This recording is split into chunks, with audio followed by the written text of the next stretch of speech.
What's up, everybody? Thanks for tuning into this episode of English Turks, where I review your favorite Turkish series with and without English subtitles. And today we're talking about Sevdiğim Sensin, episode 7. Now, I'm sorry about my last video because I labeled that as episode 7 review, and I didn't realize it until I went to go watch the new episode, and I'm like, oh man, they didn't upload the new one.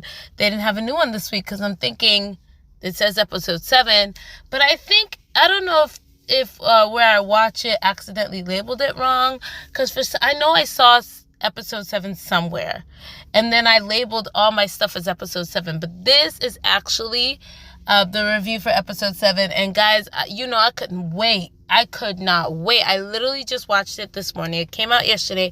Watched it this morning, and I was like, I need to do my review right now because if you haven't watched it yet, don't listen to this. Go watch it first. Don't let this be your spoiler, and then come back, and you're going to feel exactly how I felt. I really should have opened my mouth in my last review to kind of say what I thought would happen, because exactly what I thought would happen happened. But let's go ahead and get into this review, and then we'll go back on this, okay? Well, I'm going to let you guys, I hope you guys are just as in your feels as I am, because this is exciting. Let's get into it. All right, so we opened the episode right where we left off, which is when they got into the car accident, and Erkan is giving all his time, his energy, his fear. Everything is going into Dicle. He's picking her up. He's holding her. He touches Berçin's shoulder one time, and then he goes right back to Dicle. He's like, come on, wake up, girl. Wake up, my baby. Wake up, wake up, wake up. And she finally does wake up, and she's like, what about Berçin? And he's like, oh, yeah, Berçin. Let me go over here and tap on Berçin. But then she also mentions her brother, and Erkan goes screaming at the brother. He does call 911, but he's screaming at the brother. But then as he's approaching the brother pulls out his weapon, but Dicle starts screaming, oh my gosh, Berçin, Berçin, Berçin. And then Erkan goes back and finally pulls Berçin out the car. I mean, he was just going to leave that girl there. He had no care in the world for this girl. But you know what? It must have been the adrenaline, because how is Dicle walking? Sis, have a seat. How are you walking right now? So they go to the hospital. Meanwhile, we have Tahir, who's dealing with the fact that this lady just said that his mama has a relationship with Fikret, the guy that he was trying to get into a business deal with, and he is shook. He's chasing this lady down the road, and she's like, I'm going to send you a picture. He looks at the picture, immediately starts having a seizure. Poor guy.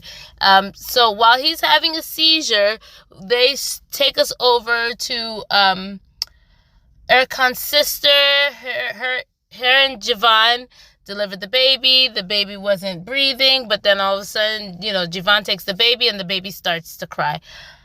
I told you guys, did I not tell you? I told you that Jivan was going to save the day. I mean, not much. The baby just needed a chance to breathe, and the baby did. And they end up getting that baby also to the hospital. So everybody needs to go to the hospital. Dicle, Berçin, the sister's ex-husband's wife, Tahir needs to go to the hospital, even though he tells them, no, don't call the ambulance. I don't want to go to the hospital. So far we have 2 different scenarios happening at different hospitals, okay? When they get to the hospital, all Berçin's family shows up, Erkan's family shows up, and Dicle takes the blame, because the mom's like, weren't you with her?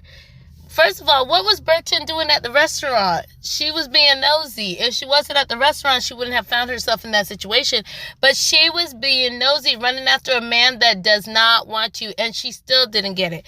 You would think a whole car crash would help you understand when your so-called fiance is not even trying to pull you out the car and crying over another female. That should be a clue, but she didn't get it. So anyway, they're over there yelling at Dicle, and Dijale's separates herself. She goes with Kadir, and they're getting checked out by the doctors. Kadir still looks bad. Honey, they did Kadir wrong. They destroyed that poor guy. All these things are happening like back to back to back to back to back. They can't get a moment to breathe. Now Javon gets a call from Furman, and where is Furman? Furman's crazy self has gone to the mansion, Erkan's family home. Why are you going there? These people are hunting you down like a dog, and that's where you choose to go. And, of course, Javon still has that fear because the brother has instilled this fear in him. So Javon helps him get into the mansion. Overhears what they're saying about what happened to the DJ and to Birchin, and, gives him peace. He steals some food, and he goes find some place to hide in the mansion. At the other hospital, where Erkan's sister is, the ex-husband is yelling at her and saying, what did you do to my wife? Why were you at my house? All these things. And to be honest, I don't understand why he's mad. She showed up to your house. You didn't have to go and grab her and start trying to make out with her.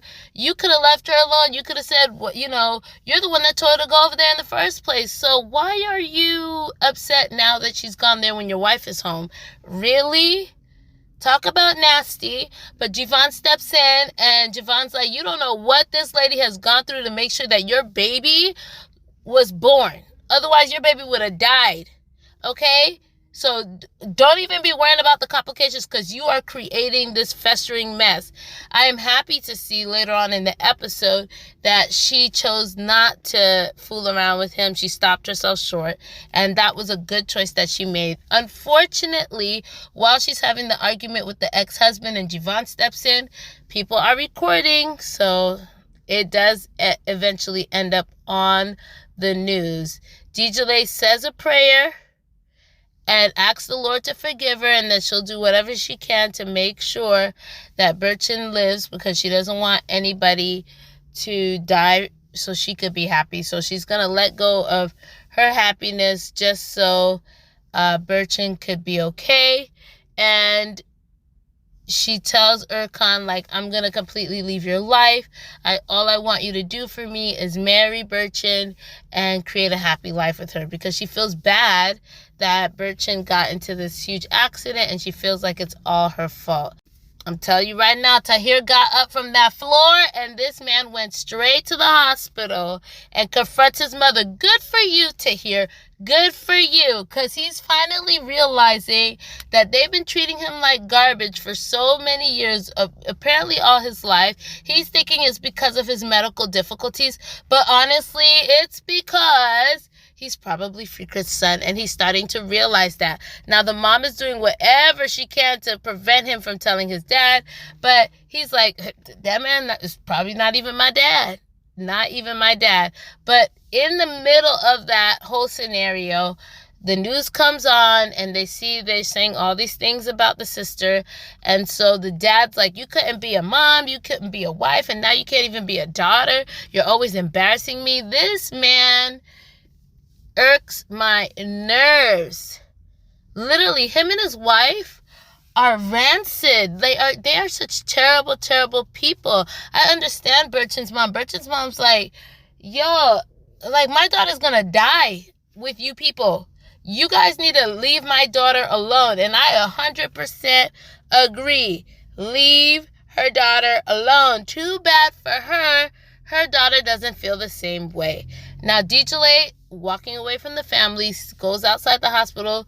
I mean, it's like the morning now. She's outside the hospital. She sees her brother Javon approaching her. She starts running, but then Javon runs after her, gives her a hug, and he's like, thank God nothing happened to you. And it's just freaking out on the inside. But DJ is a little bit confused because she hasn't seen this side of him in so long, especially since the sister is gone and everything. Erkan comes out and he's like, you better tell me where your brother is. Tell me right now. He says he doesn't know, which is a lie. He does know because he put him in the house. And DJ is like, just let him be. Let him be. And they separate. DJ goes in because Erkan makes her go and confess and report what her brother has been doing to her, which this should have been happening from jump. From the moment that they had the engagement party and she made that announcement about what her brothers have done to her in the past, Police should have been called, and this should have been settled with the police. And it obviously wasn't. Now, they find out that Berchan is actually okay, and DJ has told her story.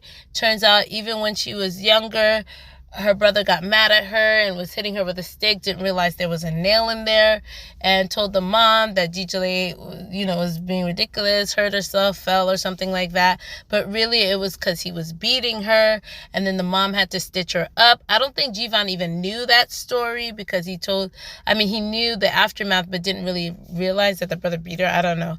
But that alone made this series feel so much more intense. I was like, whoa, I get it, Disney, but this is intense. There are people out there who are living this in real life, and she does so well to portray that character. And it made me feel for the people who are actually out there dealing with this right now.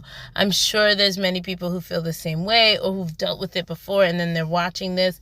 It could trigger for some people. So hopefully, people watching don't get completely out of sorts, but realize that the reality of the situation is being shared on a public viewing table. So Feda is constantly calling Jivan, trying to figure out what's going on at the hospital. Jivan lets him know, I think you need to leave because they're reporting you. He's like, I'm not leaving. Nothing's going to happen to me. He feels like he's a cat with 9 lives and he's only on his 8th. That's how he feels. DJ actually does end up going to see Berchan. Berchan at first is so concerned about her appearance because she wakes up. I don't think she had woken up at all at this point, but she wakes up, she sees DJ. DJ is like, let me call Erkan. And she's like, wait, I got to fix myself up and everything. But then she recalls when Erkan's mother had told her, Erkan is a softie. If he sees that you're hurting, he's going to be there for you. So then she's like, you know what? I changed my mind, because she wants him to see her injured so he can feel sorry for her. The family does end up going into the hospital room. Berchan's mom starts to attack DJ and say, listen, there is no more engagement. You are not engaged to this man. This man is going to kill you with the situations going on in their life. And here comes little old nasty Erkan's mom again, Inje. She's blaming everything on DJ again. I can't make this stuff up. I'm about done with this mom. She is the worst excuse for a mother I've ever seen. But again, she's trying to push the narrative of Erkan and Berchan being together, even though we all know Erkan don't really want this. But, DJ is like, listen, let's do this. It's going to be better for you, for your family. I owe this to Berchan, all that stuff. I am happy that Erkan's sister does apologize to DJ for slapping her and saying you didn't deserve that. I feel like between her and Jivan, they're having their turnaround story right now. At first you didn't like them, but now you're kind of swaying to the idea that they might actually be decent people. She talks again with Kadir and tells Kadir that she wants to go back to the school place. And Kadir says, okay, I'll take you there. And she leaves and they go to that place. There's a man outside the gate trying to get his wife and takes DJ as a hostage to try to get to the wife, Feride. She ends up beating this man. She beats this man to a pulp. You're not taking nobody out of here. And DJ, her mindset is, oh, wow, she did that? Well, then, I think that might be safe for me to stay here because she could beat up my brother, too. I thought that was so cool. Meanwhile, back at the hospital, Erkan's friends show up. I guess they paid money to prevent them from information leaking, saying that she did certain things. But there go Berchan's mom again, trying to throw them out the room. And this lady says, come out here, let me talk to you for a second. I know you're the one that set this thing up. Don't play with me. I will let everybody know. And you better leave me alone. Because she did ask, how DJ is doing. She's like, did you come here to see Berchan or DJ? Friend, they were both in an accident, if you do not recall. Hello. But she doesn't tell Erkan what happened. She's just like, no, it's fine. Where's DJ? She's at the school. Okay, I'm going to go check it out at the school. Erkan ends up going to work, and he's still thinking about DJ. I mean, he can't even focus on work because his mind's on DJ. And then they're like, oh, it's normal. He's not paying attention because he's thinking about Berçin. No, friend. He's actually not. Esa ends up firing his son Tahir because he finds out that Tahir went to the jail to see Fikret. And he's like, well, I don't know what he's doing because he's still, canoodling with this man. So he ends up firing his son. And his son's like, that's cool. That's cool with me because you know what? I'm good. And then Erkan tells the lawyer, listen, I need you to do me a favor. I need you to get a passport and a visa and I knew it was going to be for DJ, because who else is he going to get it for? DJ, while she's at the school, makes a decision that she wants to stay there after the divorce. So she goes and talks to Feride, and she's really proud of what Feride did. Now, I can see right now there's going to be a lot of things happening at this school because that's where DJ is going to be based, because they've already set it up where Kadir is probably going to be volunteering there. And then Zera's sister is there. She sees him and she's happy, and he starts helping the women with their woodwork. But Feride's like, nah, friend, you can't come in here and do that. If you want to come in here and volunteer and you want to be helpful and all that stuff, you need to go get background check. We need to vet you, and then you can do that. You can't just be walking in and out of here. And I was like, yes, sis. Because even though we know Kadir is a good guy, everybody else don't know that, so that's necessary. All right, and then we have Berçin and the mom canoodling to try to figure out a way to get her closer to Erkan, which, I mean, I get it. That's your fiance. That's the person you love. That's the one you want to be with. I'm totally on board with that. But this man don't want you, girl. Like, you have to get a clue. But no. And while she's over there doing that, guess what? The man that you are trying to get closer to is standing at the school door watching his current wife as she does her schoolwork. If that's not love, you tell me what is. You tell me what is. When her class is done, he goes in there, he shows her on the map where Turkey is, and then tells her about sending her to England. And when he shows her where England is, she's like, nope, that's too far. I can't go over there. But I love those quiet moments with each other because he always finds a reason to get so close to her. But she stands her ground and she says, I promise you, I am not leaving here. I don't care about my brother or whatever's going on. I'm going to be safe behind these walls. She doesn't necessarily tell him that yet, but she's like, I'm going to figure it out, but no. And then he's like, you know what? I'm mad. And he walks away. But we both know, DJ and I know, and so do you guys know, that Erkan wasn't leaving her there. Erkan was like, get in the car, girl. You better not be calling nobody. Get in the car. And she's like, okay, I'll get in the car. Duh. That's so cute. I love them. They're so adorable. And then they show us Jivan dealing with Erkan's sister again. She gives him his handkerchief, and he says the handkerchief smells like her now. I don't know. Okay, now.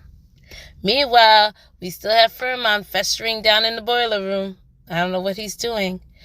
DJ ends up falling asleep in the car, and Erkan uses that moment to steal a few touches in. And then she gets startled awake and grabs his hand.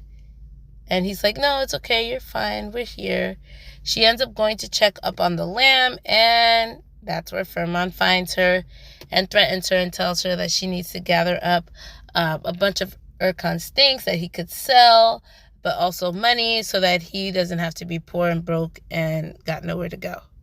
Erkan's mom convinces the dad, like, I get it that you fired him, but please give him another chance. And he says, okay, I'll give him another chance for her sake. That man shouldn't do nothing for you. Nothing for you. That's how I really feel.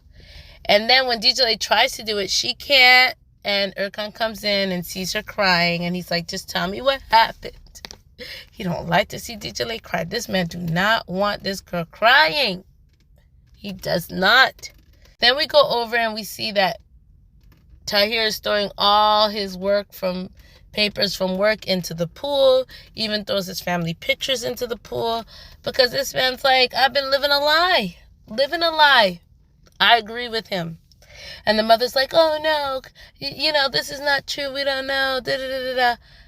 Well, while she's doing all of that, guess who's listening? The worst person to be listening, and it's Furman. He oversees the conversation, and now he has something that he could use to his leverage.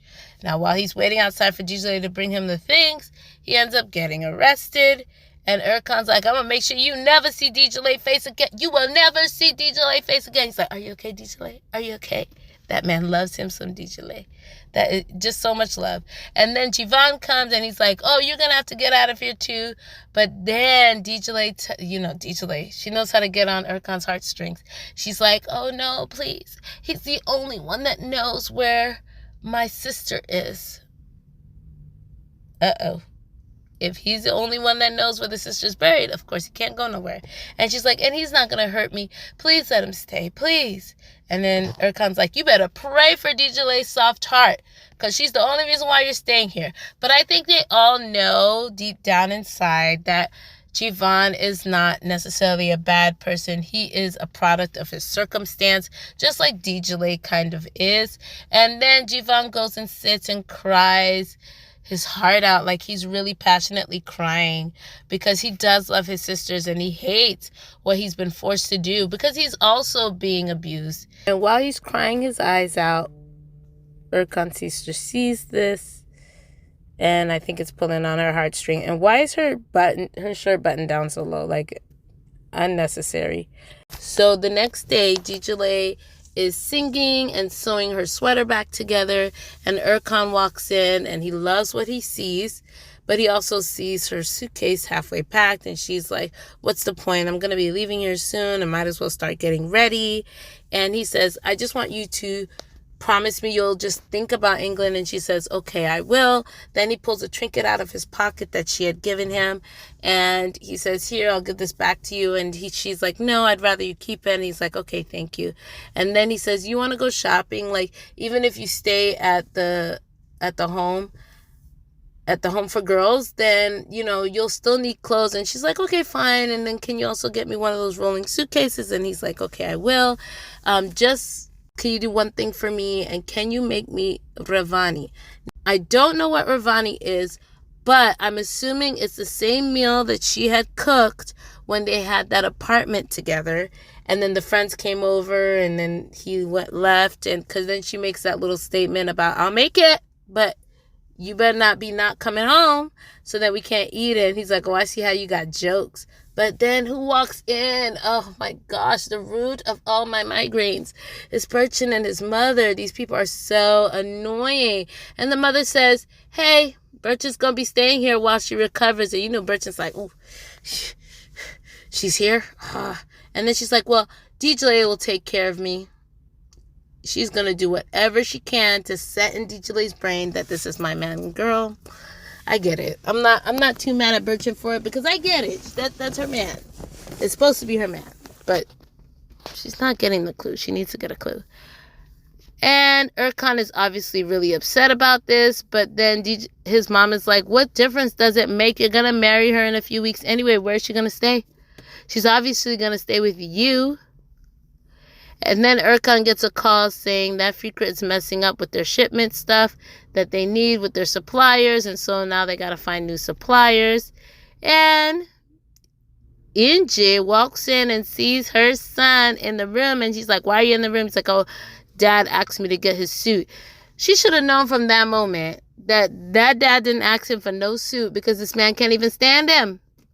But she takes the excuse, and he's like, I'm not talking to you right now. And then he leaves. But as he leaves, she gets a call from Furman saying, I know what you did, lady, and you need to get me out of jail by making them withdraw their testimony so that I can get out of jail. And then she starts crying, and she's like, oh my gosh, why is this happening to me? Girl, you don't know? You don't know? I'm so happy they showed the scene of her doing that, and then like a bunch of her hair comes out, and she's looking at her hair, and she remembers when she pulled DJ Lay's hair. Remember when she pulled DJ Lay's hair? Yes, honey. You're reaping what you sowed. You've sowed a lot of things, and now you are reaping what you have sowed. So you go ahead and keep crying. Keep crying because you need to serve your time. And then they show us a little pass through of their 1 week every day of Birchin. Obviously, she looks like she's perfectly fine. Trying to canoodle with Erkan in front of DJ. Kisses him in front of DJ and trying to lay claim. And obviously, it is breaking DJ's heart. But then at the same time, she still wants to do right by Birchin because she feels like what happened to Birchin was her fault. But she still loves Erkan. And the only thing she really has of Erkan at that moment is a button from his pants when she had been like ravaging his clothes when she was mad. And so she sews that onto her new sweater. And she just continues going on about her life. She goes to school. She's there. She's working hard at school. She's doing what she can. She then sees a picture of Erkan and takes that picture and keeps it for herself. Like, you could tell her heart is really breaking. And then they decide to have a final dinner. And she's like, this is it for us. This is it. And Erkan's like, don't say that. This is not it. And she's like, no, but it is. It is. And then she actually cuts his food for him. So anyway, she cuts his food and she's like, listen, you bless me and I'll bless you. And they just share that last meal, but obviously it's really heartbreaking for both of them. And then the next day, she's like just looking at this house that she's about to leave and all the horrific memories she's had in this house. And even Kadir comes in and is like, aren't you glad to be like leaving this place? And she's like, yeah, this horrible place. And then Birchin don't got no sense. Birchin don't got no sense. Finally, DJ is gone. I could take a breath. Girl, first of all, this man already don't want you. Don't say negative things about the person that he wants. It makes him want her more. And that's why you're going to be left in tears. Because this man didn't even kiss you goodbye. Doesn't want you to go to the courthouse. Just doesn't want anything to do with you. But, yep, as they're talking outside, Kadir mentions the fact that it was Erkan's mom that brought the brothers here. And Erkan is standing right there and hears this. And he gets mad. And he is upset. He's like, I can't believe you guys kept this from me. And they go ahead and go to court. And NJ is still getting the calls because now it's been a week and she's still getting the calls from Furman, get me out of here. And now she's trying to pressure Birchin to remove her statement. And Birchin's like, I don't know why you want me to do that. And she's like, well, if you remove your statement, then he can go get DJ and get DJ out of here. And she's like, I don't know why you're saying that. I'm hoping that Birchin feels that way because she doesn't want DJ to be in the hands of her brother. That would be a bad thing. They go to court. She's like, are you still mad at us? And he's like, of course I'm mad at you. Don't make me scream. Don't make me even more mad. And then he goes to the bathroom because he's like, I'm so mad. Everybody ends up coming to the courthouse and in jail. I'm so glad Furman ends up getting beat up by the jailbirds. And Erkan's sister does go to the courthouse because now Jivan doesn't have any idea that this divorce is actually going through. And they try to distract him by sending him, with the sister. But the sister ends up going to the courthouse. And he's like, what's going on at the courthouse? And he's like, Erkan's getting a divorce. What? They go into the courtroom. And outside, Kadir ends up getting a call from his ex-fiance. And he's like, hey, you're married and you have a kid with this man. She's like, but come and get me. I'm here. They're trying to do things to separate that, but I will say that they have given Kadir's character so much strength in this because even throughout all of this, when he was like, okay, I'm going to marry DJ and all that, you can't sense any sense of attraction between the both of them. Not even like Kadir pining for DJ. There's none of that happening in this. And even when they were outside of the shelter, Feride was beating on this man. And Kadir went and took her into like a big bear hug to get her to stop. The way she leaned into him, that was more that showed him more of attraction to someone than he has with anything that he does with DJ. And I started to think that in the end, probably at the end of this, he's going to end up with Fetty. But now they're bringing back in the ex-fiance. So I don't know how that's going to work. Jivon ends up getting upstairs and he's like, let me in there. There better be no divorce happening here. And he's like, calm down, dude. So in the courtroom, Erkan is festering. He is like a pot of boiling water. It hasn't gotten to the boil yet, but it's heating up. It really is. The judge is like, is there nothing that can reconcile this couple? Let me ask the wife, because she's the defendant. And she says, no, I want the divorce. But then Erkan's mom, I mean, she is a chef. I'm going to put this way. She is a chef. She's been cooking up all these scenarios and she doesn't realize that she's the reason why so many of these things are happening. She opens up her big old mouth to say, finally, we're getting rid of this hillbilly. Why would you say that? Why? Your son, you already know your son don't want to be with Burchett. Why would you say that? And in his earshot. And that was enough for Erkan because that pot started to boil over. Erkan stood up. And you better believe I was dancing because I knew it was coming. A lot of people were talking about it when they saw when they saw the fragment. A lot of people were talking about it like, oh, she's not going to say no. I always knew that DJ was going to say no. She is a woman of her word. I knew she would say no. Erkan, on the other hand, I knew from the last episode, even the fragment confirmed it for me. I was like, this man is going to say no. He's going to say, I do not want a divorce. And that is exactly what he did. And you know what I did? I started dancing. I was like, yes, honey. I knew it. I knew that this was happening. And that's how they ended the episode. And I was happy. They ended the episode on a great note. A great, great, great note. Because Erkan is ready, honey. He is ready for war. And that's what we're going to get in the next episode. War between him, his family, Burton. Everybody's going to be mad. I feel like what he is going to end up saying is, I have to say no because of, one, Mom, what you did. I know what you did. And then two, the threat is not over. And I think because he's been looking for any kind of excuse.